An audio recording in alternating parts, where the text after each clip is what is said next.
मोक्ष कोई व्यक्ति अचानक नहीं प्राप्त करता, सफलता कोई अचानक नहीं प्राप्त करता। उसके लिए 4 पुरुषार्थ जीवन के बांट दिए गए।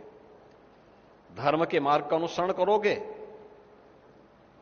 तो नैतिक रूप से अर्थों का उपार्जन भी हो जाएगा। नैतिक रूप से अर्थ का उपार्जन आप कर रहे हैं तो कामनाओं की सिद्धि भी उससे अवश्य होगी, और उस मार्ग पर आगे चला पथिक जीवन के चरम पुरुषार्थ को, मोक्ष की प्राप्ति करने में भी वह सफल होगा। जीवन की सफलता के रहस्य भी इसी प्रकार से हम सबका मार्गदर्शन करते हैं। और जीवन के इन्हीं रहस्यों को समझने के लिए श्रीमद् भागवत महापुराण की कथा अनेक उद्धरणों के साथ, अनेक प्रसंगों के साथ, आज से हजारों वर्ष पुराने पुरातन परंपरा के साथ हम सबको जोड़ती है। लीला भगवान श्री कृष्ण की है, लेकिन इसमें शब्दावली भी भगवान वेदव्यास की है, लेकिन रहस्य यह सनातन धर्म से जुड़ी हुई है, सनातन धर्म के मूल्यों से जुड़ी हुई है, सनातन धर्म के उत्कर्ष से जुड़ी हुई है।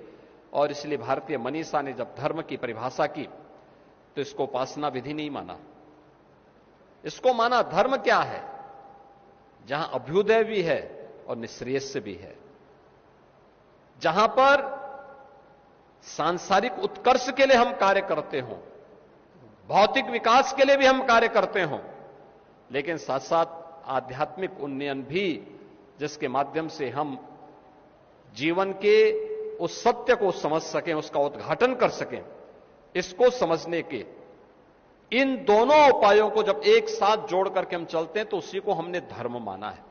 पूजा पद्धति धर्म का एक हिस्सा हो सकता है, जीवन का एक हिस्सा हो सकता है, उपासना विधि का एक हिस्सा हो सकता है, लेकिन वो सब कुछ नहीं।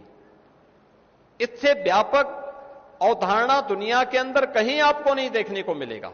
इसलिए एक सच्चा हिंदू कभी भी उपासना विधि के, किसी एक उपासना विधि के लिए अपने आप को नहीं मानता कि मैं इसी उपासना विधि को मानूंगा। किसी के लिए बाध्यकारी नहीं, किसी भी सनातन हिंदू धर्मावलंबी के लिए आवश्यक नहीं कि वह केवल एक बात को लेकर के ही लकीर का फकीर बने, कभी नहीं रहा है। और जिस धर्म में इतनी व्यापकता हो, लोगों को जोड़ने की इतनी संभावना हो, वही जीवन के इस उतार चढ़ाव को देख सकता है। और आपने देखा होगा यानी एक उतार चढ़ाव के बाद भी सनातन धर्म आज भी अपनी इस जीवंतता को बनाए हुए हैं। तो इसके पीछे यही कारण है।